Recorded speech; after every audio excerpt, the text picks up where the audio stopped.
hard to talk right now. Man, it ain't about a group, it's about individuals. Everybody got to just be more, just do more.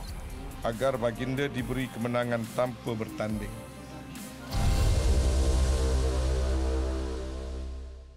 Hello, amigos. Welcome to another episode of Super Sport Daily. I'm Lez Ann. And I'm Mark. We've got quite a show for you today. So, Lez Ann, I'm going to start off with an interesting stat in the NBA. Are you ready for this? Yes, I am. Go for it, Right, the Mark. Cleveland Cavaliers might be the best team in the Eastern Conference, but if they took their record over to the West, they would not even be in the top 3. No. No way. Well, that's right, because Kyle Korver was playing his first game for the Cavs since the 6th of March, and he drained in the 3 there. He'd go on to finish with just the 9 points. Second cue now, the Nuggets would take complete control of the game. Will Barton from downtown, 20 points on the night. And then that man, Jamal Murray, off the bench from beyond the arc. He'd finish with 15 of his own. Denver outscoring their opponents 39-28 here. And Nikola Jokic with the spin move. Check out that one, 73-59 at halftime.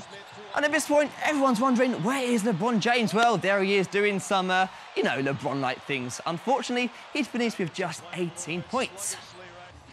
And Kenneth Farid, another player to come off the bench and score in double figures, 17 to be exact. And 7 Nugget players would get themselves into double figures in this game. And if it wasn't bad enough for LBJ, well, just watch what Jokic does to him right there. And then it was Gary Harris's turn, finishing with 21 points. The Cavs have now lost 6 of their last 10 games. Kenneth, can you describe this atmosphere in beating the NBA defending champs tonight here on your home court? We came out tonight and we did our job pretty much. We knew we could win this game. We just needed to stay poised. We knew they was going to go on runs. They're a good team. I mean, they're NBA defending champs. We trying to make the playoffs, so tonight we came out with that fierce, that energy that we needed. Get the physicality back now as a group. Man, it ain't about a group, it's about individuals. Everybody got to just be more, just do more. It ain't about no group. You know, you can't preach toughness. You got to have it. This is 3 straight. You've given up 50% or better shooting defensively, and one of those with the Clippers. But what isn't happening now that you guys started to look like you're putting the wheels back on defensively that hasn't been happening? Just got to be better. So we got to be more physical. We got to take the one-on-one challenge more seriously. We're relying on help too much instead of taking the one-on-one challenge first and then knowing that your teammate's going to cover for you. So you got to be better in all facets of the game. He looks quite camera shy there, could see more of his hat than his face. And as you saw right there, the defending NBA champs have to do a lot more, especially in their away matches. Yes, the Cavs, they've lost 6 of their last 10 games on the road. And next up, the Charlotte Hornets.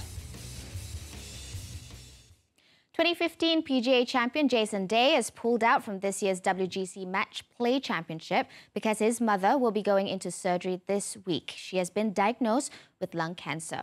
World number 3 Day, whose father died of the same illness when he was 12 years old, has been rather emotional about his mother's health and is finding it hard to focus on anything else but being there for her. I didn't want to leave you guys, out in the dust and try and speculate what was going on with me and my game and how I felt, if it was my back or anything. But, I just wanted to make sure and get it out there that this is the reason why, I've obviously pulled out this week because of my mum going for surgery to try and get rid of this mass that's in her lungs, which is 3 to 4 centimetre mass, which is a pretty large mass in her lungs. So I'm just hoping for a speedy recovery for her, and you can get this behind us and she can live a long, long life. Well, we wish your mother a speedy recovery, Jason. The WGC Matchplay Championship has been a good omen in recent years for Day. He's won 2 of last 3 tournaments, but unfortunately had to withdraw 6 holes in. So 130 caps, 49 goals and a World Cup win in 2014. Last night, it was all about one man in Germany. His name, Lukas Podolski. The 31-year-old German international was preparing for his last ever game for his country in an international friendly against the Three Lions. And the Signal Iduna Park paid tribute by changing their yellow wall to the Poldy wall, which left Podolski quite emotional. But England were determined to spoil the party. Michael Keane, making his England debut, almost opened the scoring with that header. And then Adam Lallana was through on goal. He ran a distance, he kept running, outmuscled the defenders, but he hit the post. So close for the Liverpool man. And then another great opportunity went begging for the three lions. Dele Alli on super form for Spurs at the moment. You'd expect him to tuck this one right away, but Sturgeon wasn't going to let that happen. So with England not taking their chances, Podolski was looking to write his own fairy tale, but he failed to connect to Tony Kroos's pass. And when he did connect, the English defence stood, and they really held firm. So then he asked his German supporters to raise the roof. Maybe he knew something special was coming up. Well, he definitely had something right up his sleeves. The winning goal of the night, in fact, and what a goal it was. Check out that screamer for the fans to enjoy on his farewell. Fairy tale endings like that deserve glorious celebrations. So, of course, he fully deserved this from his teammates. A fitting end to a great international career. Normally fairy tales don't happen in football, but obviously that was for him. You know, it's an outstanding achievement to have the number of caps and the number of goals that he has. So, wonderful night for him. And the goal is an incredible strike. So, you know, I'm sure we will look back and see where it might have been closed down and everything else. But from Joe Hart's point of view, pretty unstoppable. So, yeah, no, he'll enjoy his night. We won't particularly, but you know, pleased for him.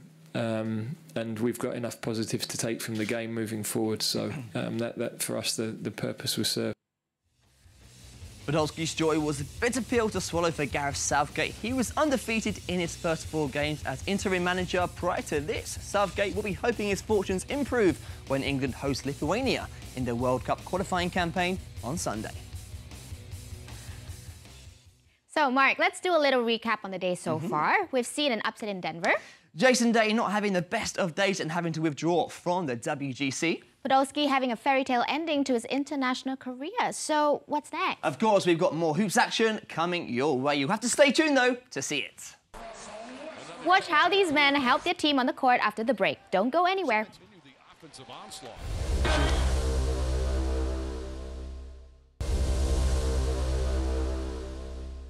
Thanks for staying on Daily. Upsets seem to be the theme in the first round of the WGC Dell Match Play. First, you have Jason Day withdrawing from the competition. Then you have shock defeats to world number 2 and 6, Rory McIlroy and Jordan Spieth, both now on the verge of an early exit. And it's already proving to be a spectacle in Texas for the underdogs. Wonderful weather in Austin, don't you think? One man can conquer. His name is Søren Kjeldsen. Despite being 66 places below Rory McIlroy, the Dane came out tops over the Northern Irishman in the first round. There was another upset in Group 5. Jordan Spieth succumbed to a first-round defeat at the iron of 13-time Japan Golf Tour winner Hideto Tahihara. Meanwhile,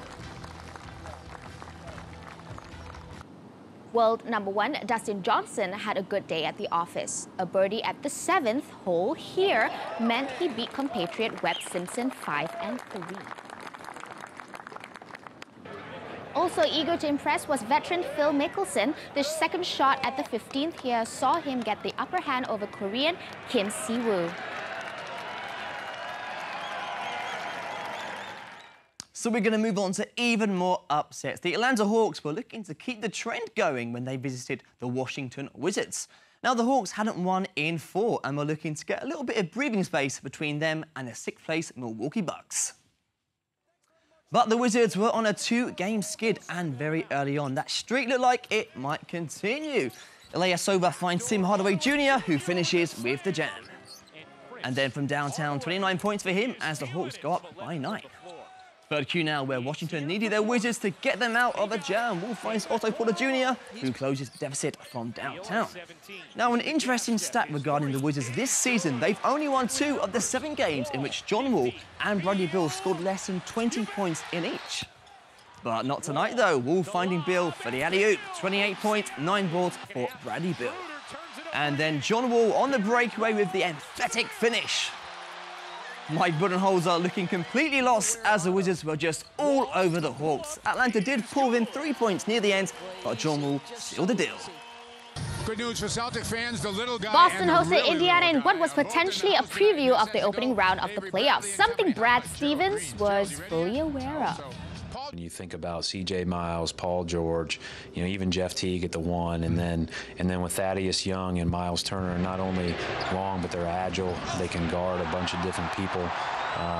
They cover a lot of ground. The coach didn't have to worry because the C's pulled out the swag here. Amir Johnson with the no-look pass. Isaiah Thomas give Boston a 7-point lead. And what AJ can do, IT can do too. Another behind-the-back pass. Tyler Zeller with the finish. Boston lead by double digits in the third. Marcus Smart wanted in on the action too, getting the bucket on his way down. IT cannot believe that went in.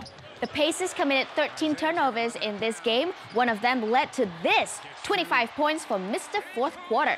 Boston inched closer to that top spot in the conference. It's the 47th time IT has scored at least 25 points this season, beating Paul Pierce's record 14 years ago, and just 2 games shy of what Sam Jones did more than 50 years ago.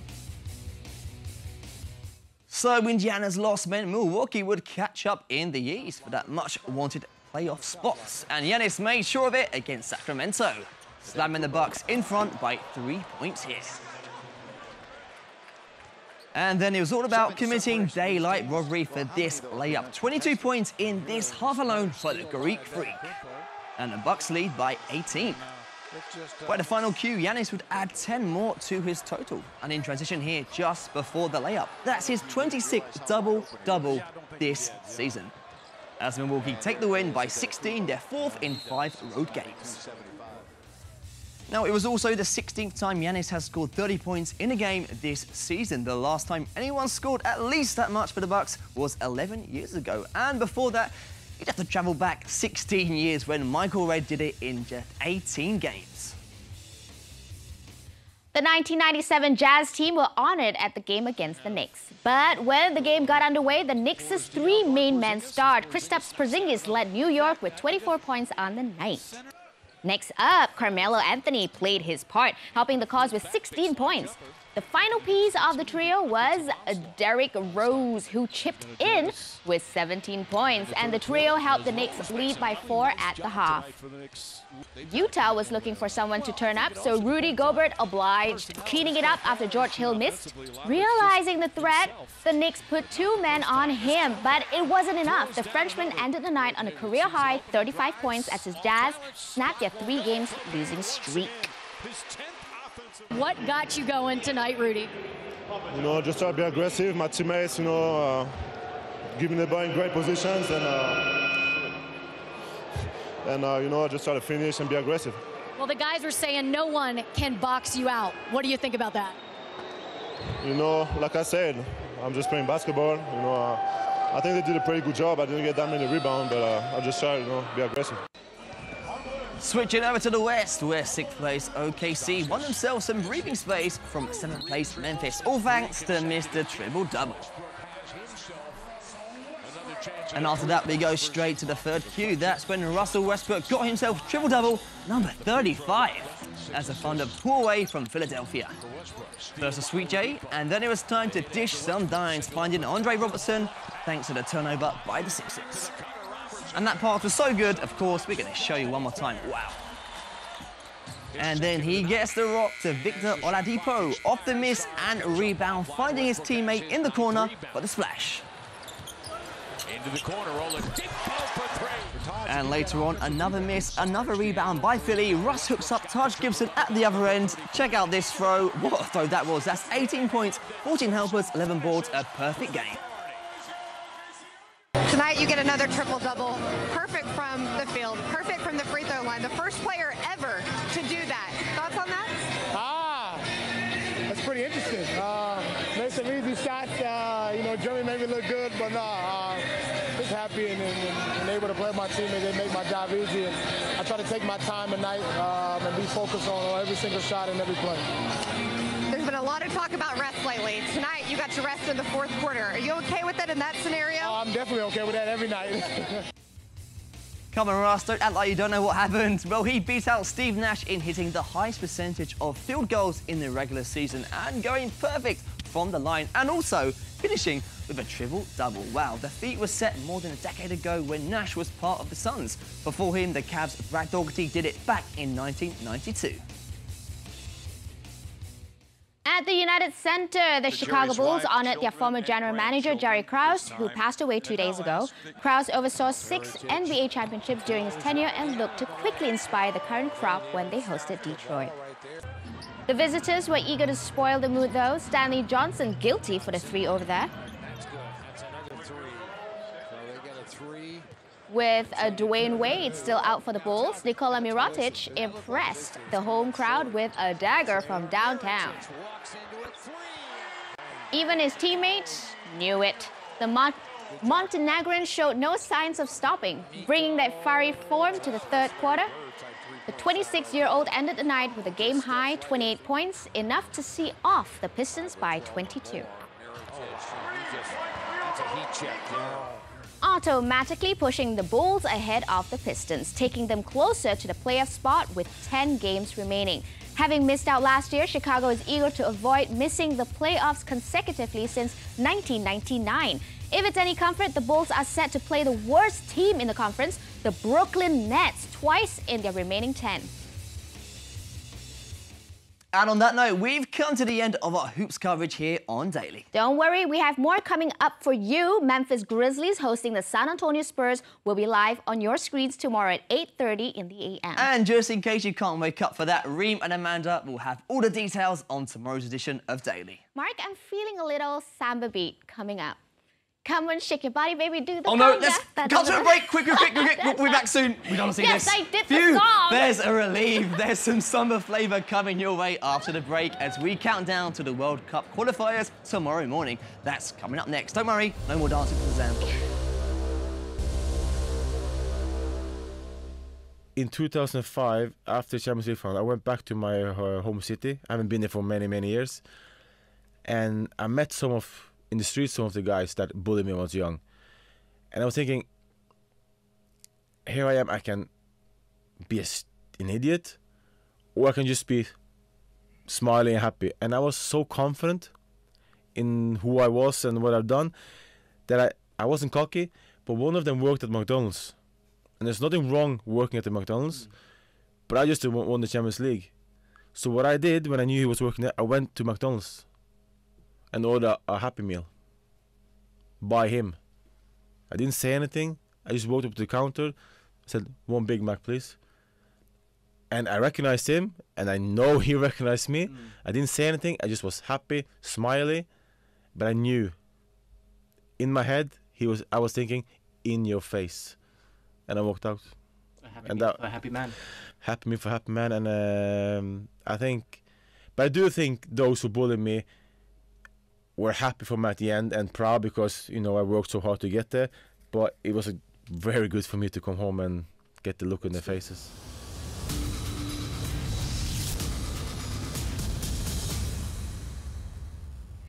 League of Legends returns on the 6th of April. John Anariza had some really interesting things to say about that magical night in Istanbul.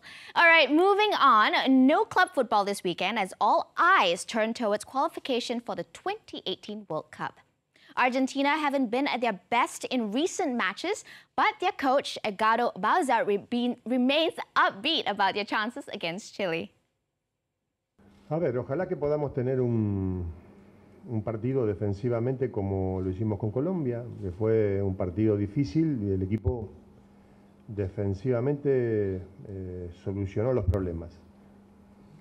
Chile es diferente, ataca diferente, tiene jugadores diferentes, es otra cosa, pero bueno, hemos trabajado y tratado de preparar el partido para ver si lo podemos sacar adelante.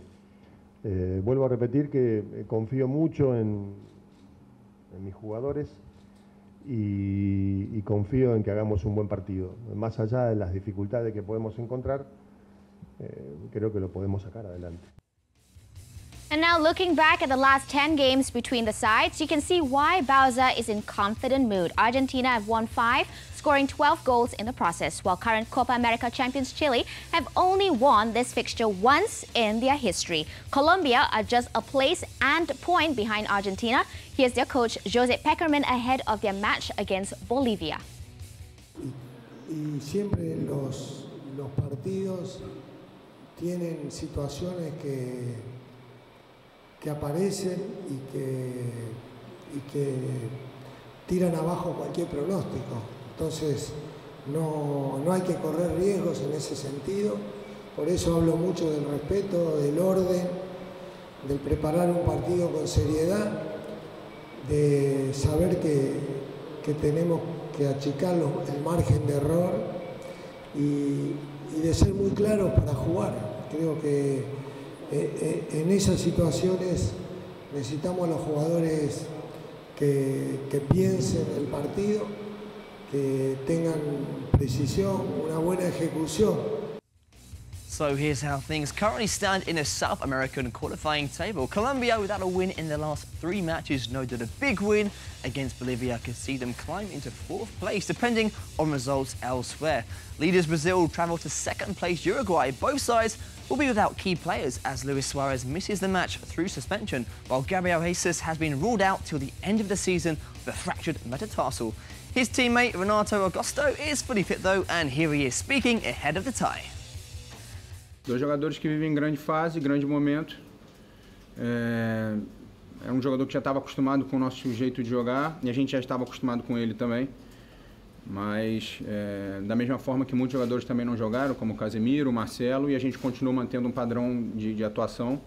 Então a gente também tem que manter esse padrão, mesmo sem o Jesus. Em alguns momentos a gente perdeu inclusive o Neymar e continuou com um padrão muito alto. So you can catch that game live in the early hours of Friday, 7 a.m. to be exact, on channels 811 and 833 in HD, while Argentina's game against Chile kicks off a little later on, and that one's on Astro Super Sport 1. Malaysia is set for a new football president. In a shock announcement earlier today, Tan Sri Anwar Musa pulled out of the presidency race. This leaves the Tengku Mahkota of Johor, also known as TMJ, unopposed for the hot seat in FAM. Justru setelah berfikir dengan mendalam dan menimbang semua perkara, saya membuat ketetapan untuk memberikan penghormatan kepada calon yang satu lagi, iaitu Duli Yang Teramat Mulia Tengku Mahkota Johor, agar baginda diberi kemenangan tanpa bertanding dan diisytiharkan sebagai Presiden FAM yang baru. Komitmen dan kesungguhan yang ditunjukkan oleh Duli Yang Teramat Mulia TMJ boleh menjadi aset yang penting kepada FAM. Sokongan dan perkenan Duli Yang Maha Mulia Tuanku Sultan Johor juga bagi saya adalah suatu penghormatan kepada bola sepak Malaysia. Justru Duli Yang Teramat Mulia TMJ perlu diberi peluang yang seluas-luasnya untuk melakukan sesuatu untuk kemajuan bola sepak Malaysia dan mengotakan segala janji baginda. So for more of that, of course, you can tune into Nadia Arena right after Daily on channels 801 and 802 in HD. And at 9 p.m, Hafizal Hamad will be discussing it in depth on Bola at Mamak. Now, I'm sure there aren't many West Brom fans in Malaysia, well, you never know, but for all the West Brom fans that are here, Jonas Olsen has left the club effective immediately. That's right, Mark. The 34-year-old returns to Swedish football with Jurgen IF after 9 years at the club. Yes, and of course, remember to send in your email to stand a chance to win a trip to the sunny Gold Coast to catch a Solomon Cup for our upcoming episode of Wishes. It's going to be awesome, so you do not want to miss out. No, you don't. Make sure you do that, and we'll see you soon for another edition of Daily. Bye.